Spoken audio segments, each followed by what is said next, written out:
Magandang Sabado po ng umaga sa ating lahat at ako po ay nagpapasalamat sa ating Panginoon at nagising po tayong muli sa isang umagang puno ng pag-asa. At dalangin po na sa umagang ito ay tayong lahat ay nasa malusog na pangangatawan at pag-iisip. Welcome po muli sa 1143 DZMR para po sa ating programang Usapang Pangkalusugan. Muli ako po si Dr. Jennifer Gatiwan C., your program host, at samahan niyo po ako sa loob ng kalahating oras at pag-usapan natin ang isang napapanahong usapin. Ito pong buwan ng June is also a National Kidney Month. Ayan. So sa tulong po ng National Kidney and Transplant Institute, together with National Institute of Diabetes and Digestive and Kidney Diseases, yun po ang ating pag-uusapan natin sa araw na to. So sila po ang ating sources. Okay, so together with the Department of Health. According to NKTI, ang sakit po sa bato or kidney o yung tinatawag po nating chronic kidney disease or CKD ay nasa pang-pitong kadahilanan po ng pagkamatay ng isang Pilipino. Okay, so it is the 7th leading cause of death. At isa sa bawat Pilipino ay nagkakaroon ng tinatawag nating CKD every hour or about 120 Filipinos per million population per year. So ganun po karampant itong sakit na CKD or chronic kidney disease na kung saan kinakailangan natin magbigay ng kaalaman sa ating mga kababayan. Alam niyo po ba that there are more than 5,000 Filipino patients that are undergoing dialysis and approximately 1.1 million people worldwide ay nakapila po sa ating tinatawag na kidney transplant. So ito po ay source po natin. I think itong statistics na to, it's about 10 years ago. So reliable estimate daw na mula nung 10 years ago, at ngayon pong 2020s, nagdoble na daw po yung dami. So yung 5,000 Filipinos 10 years ago, ay siguro 10,000 Filipinos na ngayon ang nag-undergo ng dialysis. So daily, okay? So this is not a good statistics. Noong unang panahon, in the past, ang most common cause po ng chronic kidney disease ay tinatawag natin chronic glomerulonephritis or matagal na yung mismong filtering mechanism ng kidney ang kadahilanan. So, ibig sabihin, yung kidney mismo ang nasira. Pero ngayon po, ang most common cause po ng CKD is due to diabetes and hypertension or alta presyon. So, yun daw po ang around 60% of cases ng dinadialysis is secondary to another cause na nasira na nga po yung kidney. At yung pong cost ng pagpapagamot po sa isang taong may sakit sa kidney ay napakamahal, lalo na kung ikaw ay walang PhilHealth, walang mga insurance. So, hindi ho kayang kakayanin ng bulsa ng isang ordinaryong mamamayan. Lalo na yung tinatawag nating renal transplantation. So, very limited ang taong makakagastos, no? Para magkaroon na mag-undergo ng renal transplant. Tapos, kung kaya mo man magbayad, hindi ka rin sigurado kung makakahanap ka agad ng donor.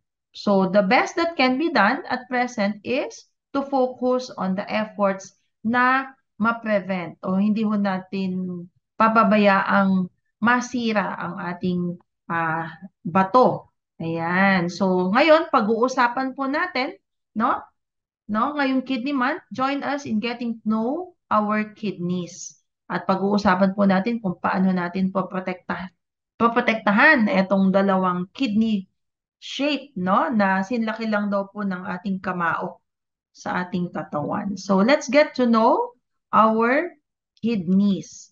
No matter what your age is, whether you have a kidney disease, so mas magandang pag-usapan natin. So, basically, our kidneys make urine. So, dito ho na-perform or nag-uumpisa ang ating mga ihi. And they remove waste and extra fluid from our body. So, pag ang ating kidney nga daw po ay pumapalya-palya, you can lose about 60% of your kidney function bago mo pa daw malaman na may problema ka na sa kidney. So, before you know it, more than half of your kidney is no longer functioning. So, very important po na to take necessary steps to keep our kidneys healthy. So, saan po ba nakalagay itong ating kidney?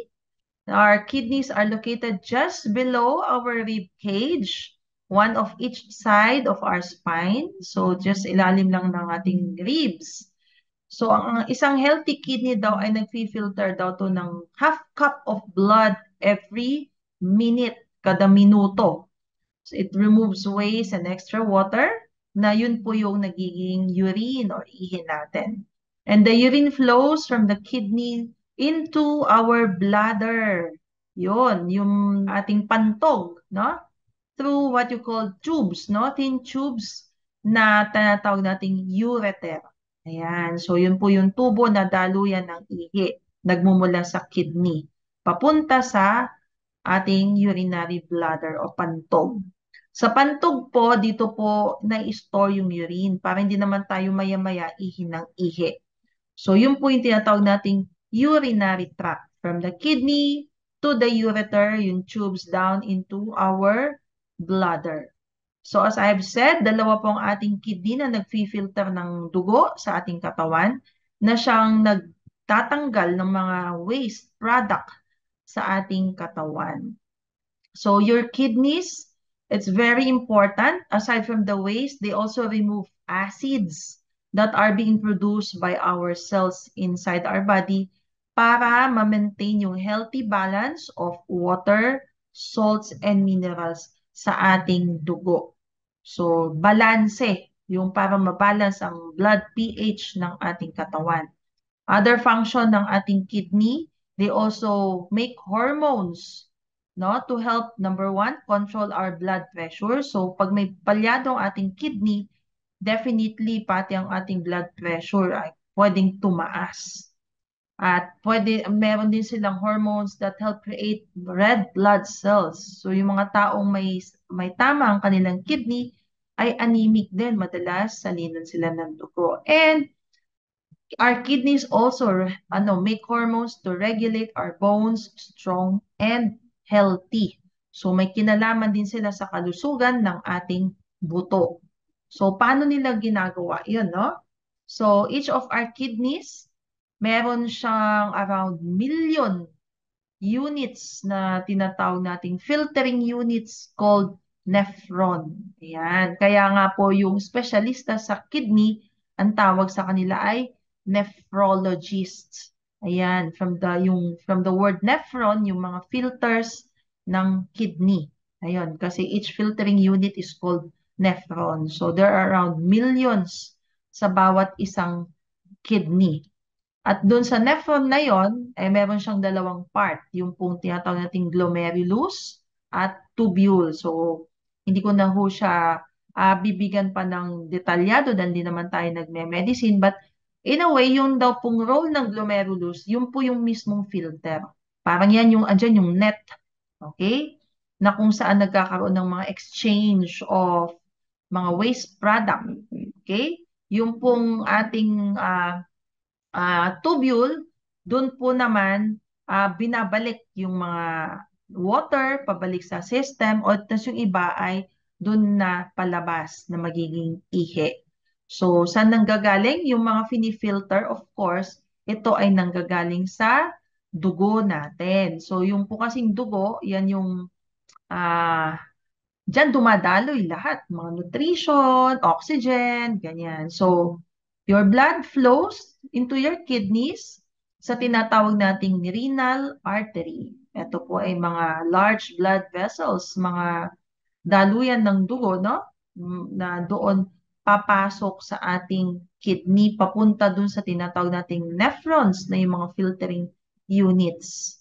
So, yung dugo mismo doon, na-filter, at yung ang mga waste product, papasok na yun sa nephron down into the renal vein. So yung pong na-filter na dugo, okay, lalabas naman sa renal vein. Okay? So, unfiltered blood from the renal artery, dediretso sa filtration process dun sa bawat nephron. At pag na-filter na, ide-deliver na yan sa renal vein. Okay? So, yun yung blood circulation. Alam nyo ba na ang ating kidney in a single day, sa isang araw, okay, kaya daw netong mag-filter ng around 140 liters of blood. Okay, non-stop. Okay, hindi yan nalulobat. Okay? And most of the water and other substances that filter through our glomeruli, bumabalik din sa tubules, okay? So, yung 140 liters of blood na finilter niya, ang ihi na na-form is around 1 to 2 liters of urine every day. So, imagine mo kung naiihi mo lahat yun, wala ka ng dugo. So, pag palyado nga naman, syempre, hindi mo filter kaya nagiging anemic. Dahil pwede ka rin umihi ng dugo. So, yung amount or yung volume ng ihi na napo-form ng bawat tao, syempre depende din yan sa edad. Kung mas bata ka, mas konti ang wiwi. Kung mas matanda ka, di syempre mas madami dahil mas marami ka ng fini-filter dahil mas malaki na yung blood volume mo. Ayan. So, yung unfiltered blood ay yung yung iba babalik. Okay? So, nasabi natin kanina, no? Down into the ureter, into our bladder. So, sino ngayon yung mga at risk for kidney disease? So, yung mga tao daw may diabetes, may high blood pressure, may sakit sa puso, or may lahi talaga ng kidney disease. Sila daw po yung at high risk for having kidney disease. And of course, aging. Kung tayo ay nagkakaedad na, syempre yung kidney natin ay wear and tear na rin yan. So, pwedeng kang maging at risk for kidney disease. So, nasabi din natin kanina, around 60% of our kidneys na nagmamalfunction, hindi pa daw natin alam na malfunctioning na. So, kailangan may regular check-up tayo para malaman kung functioning pa o hindi. No? So, may mga blood test na ginagawa. So, you can protect your kidneys by preventing or managing health conditions that cause kidney damage. Tulad ng, pwede nating ma-prevent ang ating diabetes or high blood pressure dahil nasabi natin, etong sakit na to ay lifestyle disease. Okay? Ibig sabihin, tayo ang gumagawa ng sakit because of the wrong lifestyle. Mahilig tayo sa mga sweetened foods and drinks. Okay? Now, kung meron naman infectious cause like urinary tract infection na pwedeng makadamage sa ating kidney, yun po ay dapat natin ding bigyan ng pansin. So, when it comes to lifestyle, syempre preventive tayo, ika nga, di ba? So, it's a matter of choice. Ano ba ang ating pipiliin? Healthy food or unhealthy food? Siyempre, dun tayo sa healthy foods, okay? Or healthy lifestyle. Choose foods that are healthy for your heart and your entire body. Ano po ba ito mga to? Fresh fruits, vegetables, whole grains, okay? Limitahan daw natin ang salt intake dahil alam niyo po ba ang goal daw po natin, it should be less than 2,300 milligrams of sodium every day. So, that's about yung maximum yun na. Ang goal natin is less than. So, ang goal natin is less than 1 teaspoon of salt every day. Okay? Marami na daw yung isang kutsaritang asin sa isang araw. Okay? So, bawasan.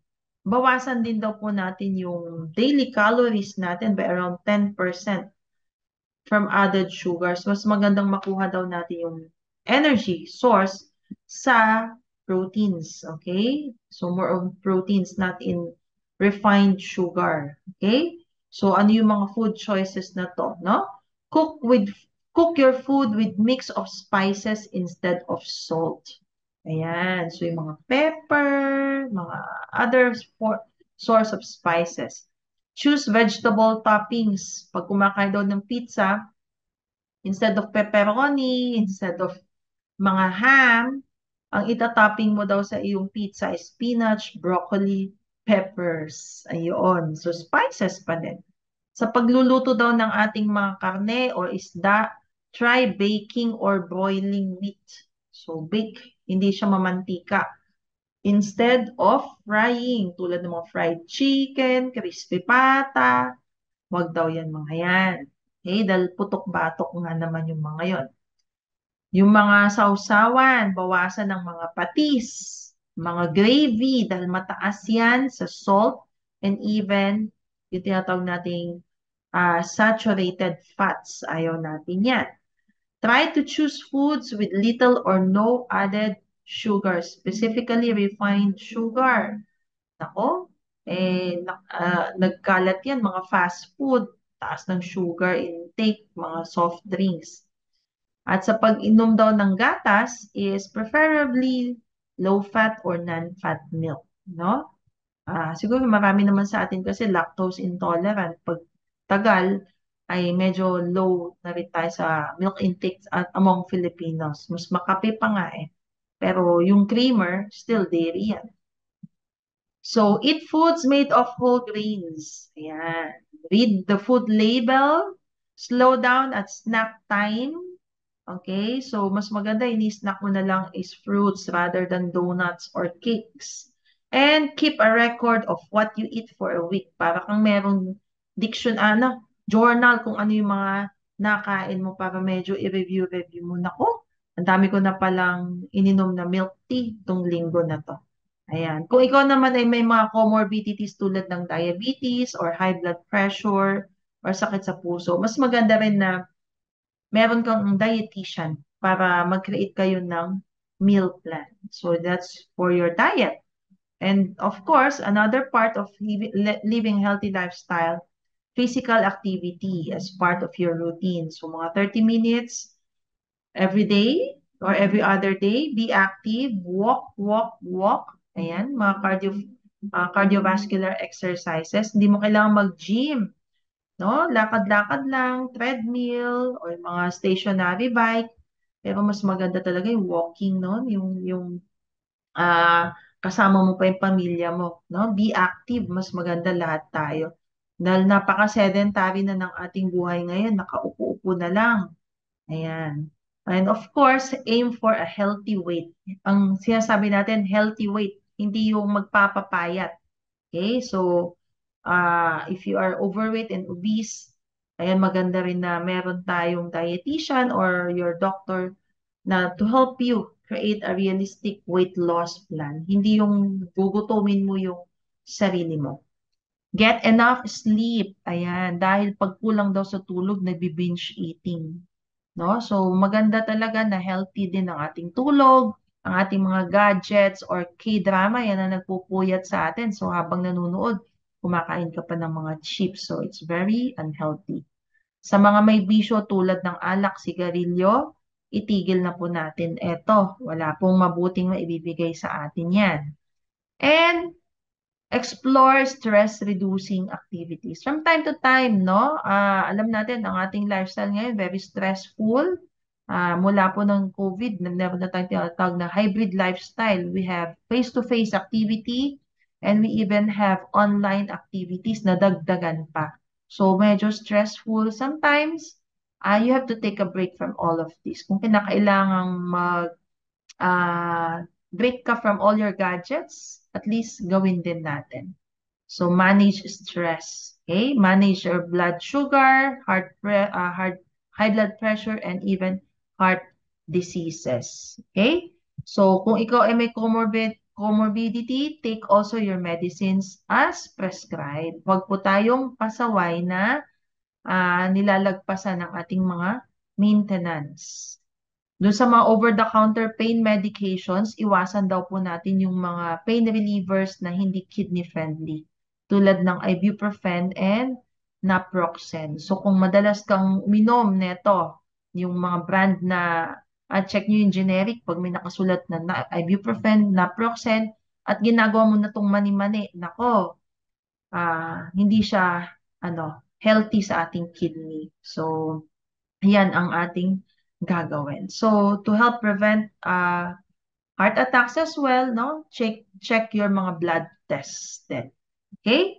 So, how can you tell kung meron kang kidney disease? Aside from nasabi natin kanina, if you're high risk dahil may diabetes ka, high blood pressure, magandang may mga blood test din. Okay? So, your doctor, sometimes they check your tinatawag nating GFR, glomerular filtration rate. So, may mga blood test dyan.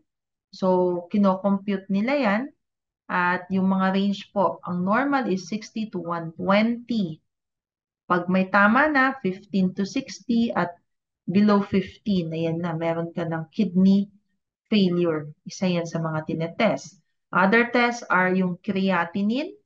Okay, so yan yung mga blood test. Pag tumataas itong creatinine sa ating katawan, ay ibig sabihin palyado na yung kidney. Kasi itong creatinine ay isang waste product na dapat ilabas ng ating katawan. So kung hindi yan i-filter at nag-stay sa ating dugo itong creatinine, so lason to, ibig sabihin palyado ang ating kidney. Sa ihi, pwede rin matest ang ating kidney kung medyo may tama na.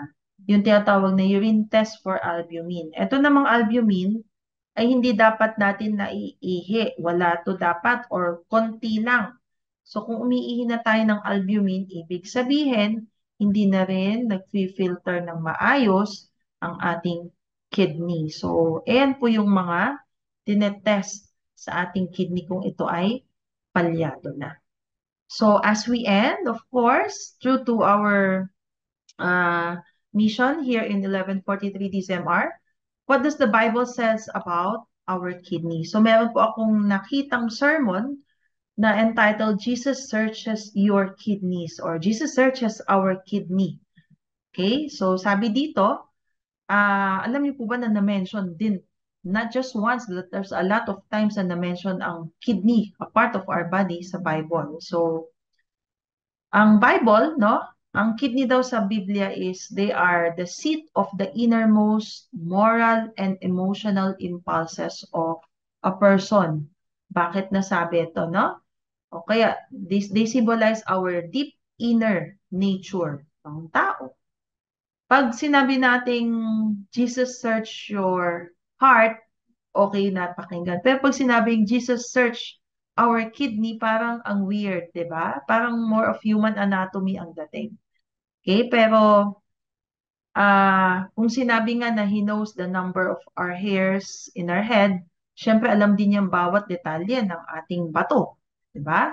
So ano yung spiritual lesson na pwede nating makuha dito? Okay? So the biblical view of kidney differs from the world or medical perception of kidney. Okay? So in the Bible, kanina sinabi natin, medically speaking, ang kidney, siya yung gumagawa ng ihi. Pero sa Bible, siya nga yung seat of our moral nature. Okay? So, more than purifying the blood na nag-excrete ng mga waste products sa ating katawan, nasabi natin kanina, they regulate the acidity, okay? They remove excess components. So, one major function of our kidney is to keep our bodies in balance, okay? By secreting certain hormones, regulating the fluids, regulating blood pressure. So pag pumalya etong mga bawat function ng kidney, napakarami pala niyang function more than just creating urine. Pag isa lang ang pumalya dito, ang ating quality of life ay tatamaan talaga. Okay? So parang domino effect yan. Okay? So every organ system of our body will be affected. The heart, the brain, okay? And when the kidneys fails without treatment, death will result. Okay? So kamatayan. And humans could never have evolved without a perfect filtering, internal stabilizing, hormone-producing kidneys. So, our kidneys testify of our creation. There's a verse, di ba? Doon sa Psalms 139 verse 13, sabi dito, you, speaking of God, formed our inward parts. Kasama po dun yung kidney. You covered me in my mother's womb. So, ayun, alam ng Panginoon ang ating kidney. Okay, very perfect ang kanyang creation. So, not surprisingly, our kidneys played a part dun sa tinatawag na Levitical system of sacrifice nung panahon ni Moses, na yung in-establish ni Moses na sacrifice doon sa disyerto nung ang mga Jews ay nasa disyerto pa lang, okay? So ano ba 'yon, no? Yung tinuro ni Moses in the old tabernacle, yung their temple worship, anong ginagawa ng mga pare noon? They took the kidneys from the animal. Nilalabas yung mga laman loob. Tapos, ine-expose nila ito, binibigay doon sa high priest and place them on the altar, fully exposed, at yun yung sinusunog. Okay? Yun yung iniihaw, yung kidney. Okay? So, dun yung mga pari, bago din daw sila ma-set apart or ma-sanctify, bago sila mag-serve, yung there are certain sacrifice na dapat gawin ng pagpatay ng mga baka na nai-expose din yung mga kidney. Okay? Sa book of Exodus yun. Later in that chapter, God also instructed Moses to do the following with the kidneys of the rams that are used to prepare the priest for serving. So, nangyari yun sa Old Testament at sa New Testament ay binigyan po to ng reference dun po sa book of Hebrews. Okay? Dun kinote, sabi sa Hebrews 4:12 and 13, "For the word of God is living and powerful and sharper than any two-edged sword." Ang salita daw ng Panginoon ay mas matalim pa sa two-edged sword. Ibig sabihin, baliktaran yung blade.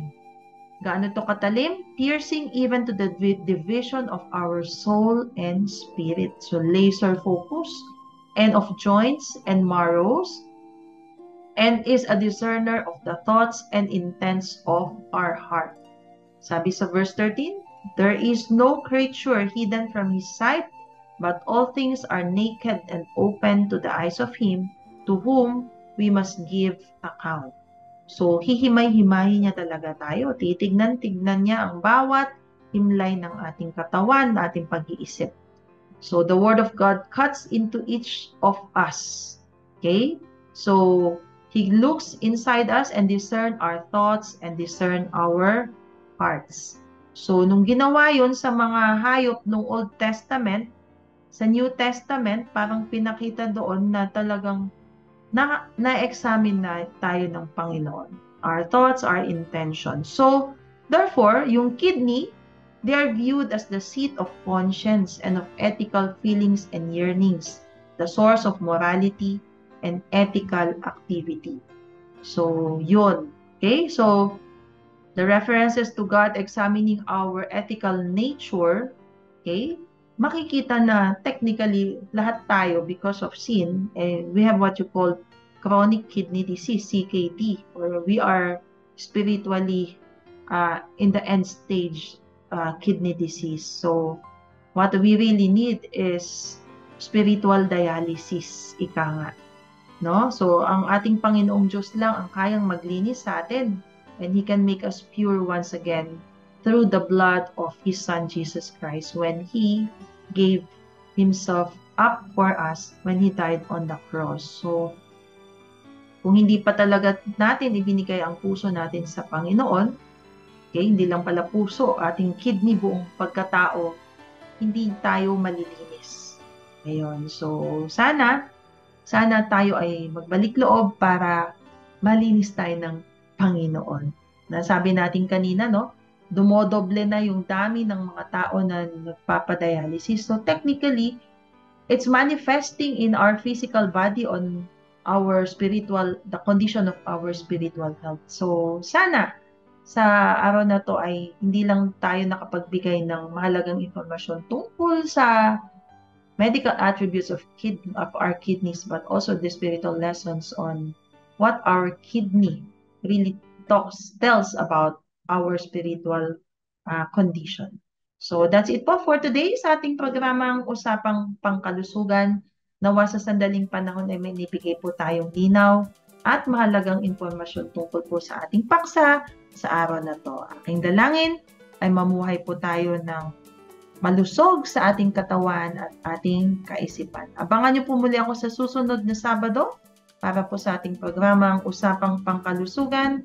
Dito lamang po sa 1143 DZMR, a proud member of KBP. Ating tandaan, ang ating kalusugan ay kayamanan di mapapantayan. Happy weekend po sa ating lahat!